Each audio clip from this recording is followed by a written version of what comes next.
Magandang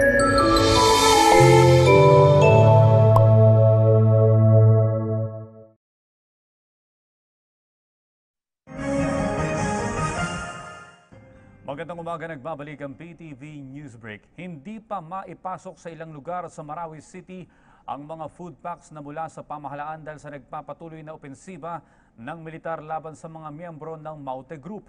Ilang mga residente sa Marawi City nanawagan ng tulong.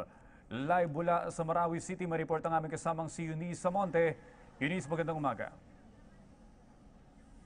Gutom, hirap, walang maayos na masilungan at iisang palikuran. Audrey, ganito ang epekto ng patuloy pa rin na pag-atake ng teroristang grupo sa mga mamamayan at sibilyan ng mga taga-Marawi at ang mga karatig bayan nito. 4 na araw at 3 gabi na sila dito sa Campo Lanao na nagsilbing evacuation center nila. Panawagan nila sa teroristang grupo, itigil na ang mga pag-atake at sumuko na sa militar. At sa ngayon nga ay makakasama natin ang ilan sa kanila at kabilang nga dyan si Sir Nelson Jimenez. Sir Nelson, ano po ang mga pinakakailangan niyo po sa mga oras na ito? Unang-una yung mga evacuation center namin, hindi namin yung kambante kami. So sana matulungan kami kay Presidente Duterte. Kung pumunta siya sa Iligan, sana dito sa area na pinangyarihan, diretso siya para makita niya ang sitwasyon, hindi lang mga Christian at saka mga Muslim yung naebiktado. Marami pang namamatay na hindi pa nakukuha sa mga area. Sana matulungan mo kami, Presidente. Sana yung mga pangailangan namin, pag kami ang lumipat ng area, sana makakuha kami ng saktong trabaho at sapat na pangailangan namin para sa aming kakabuhayan. So sana, Presidente, hindi ka lang dyan lang sa Iligan. Sana magpunta ka dito sa Marawi para matingnan mo ang sitwasyon sa mga tao na naghihirap dito.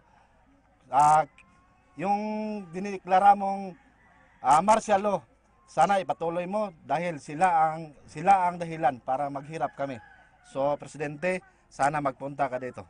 Ano po yung mga pinakakailangan yung ngayon mga sa oras na ito, sir?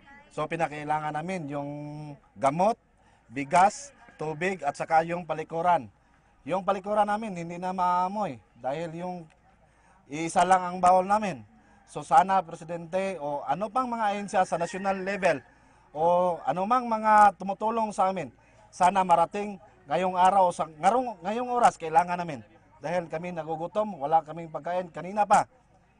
So sana matususan ang pangailangan namin ngayong sa araw na ito at saka ma-evacuate kami sa tamang lugar at saka may trabaho kami. Maraming salamat po, Sir Nelson. Sa mga oras na ito, makakapanayam naman natin ang isa pang evacuee dito sa Campo Lanao na si Ma'am Rosemary. Ma'am, mga anong araw na pa po kayo nandito sa kasino po yung mga kasama niyo? 4 na araw na po kami dito. Yung mga 4 na araw at 3 gabi din. Yung mga anak ko, mga maliliit pa, kailangan silang ma-evacuate kasi mga nagkasakit na sila din.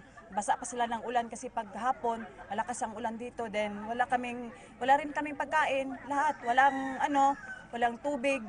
Then walang pang gamot yung mama ko, nagkasakit na. Nag-ulcer na yung mama ko kasi 4 na araw na wala kaming kain. Then Presidente Duterte, tulungan niyo kami na maka-evacuate kami sa Iligan. Bigyan mo kami ng mga pagkain at saka gamot at saka para sa mga anak ko at sa lahat ng evacuee dito kasi naghihirap na kami, wala na kaming mapuntahan.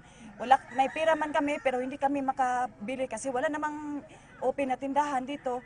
At saka yung yung mga pamilya ko, hindi na sila masyado mag-alala sa amin kasi safe kami dito. Yun. Ano po yung malaking epekto nito sa mga anak niyo, ma'am? Kasama niyo pa po dito yung patuloy na putukan, gabi at sa umaga. Yung mga anak ko nakatruma na sila. Parang hindi na sila makakain kasi bawat oras may putok, bawat minuto may putok. Pag may putok, maghapa na sila, magdadapa na sila kasi alam nila na baka masugatan sila. Then yung anak ko na isa, pag makahirinig siya ng putok, parang mag-chill siya, hindi niya then daw siya yung dughan niya na parang nagkabakaba. Then Presidente Duterte, tulungan niyo kami na makapunta kami sa pinakamagandang evacuation kasi wala kaming kain, 4 na araw na, then makakain man kami para sa anak lang namin. Then tulungan niyo kami na mabigyan rin niyo kami ng kahit ngayon sana pupunta ka dito kasi makita niyo dito, tingnan niyo wala kami halos kain, yung mga anak ko wala nang daning gamot.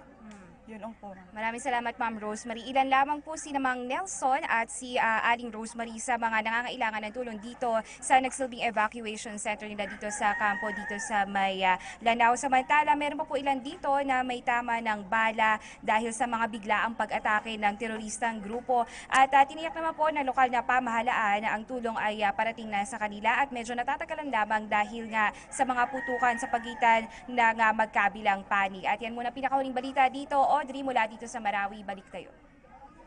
Maraming salamat, Eunice Monte.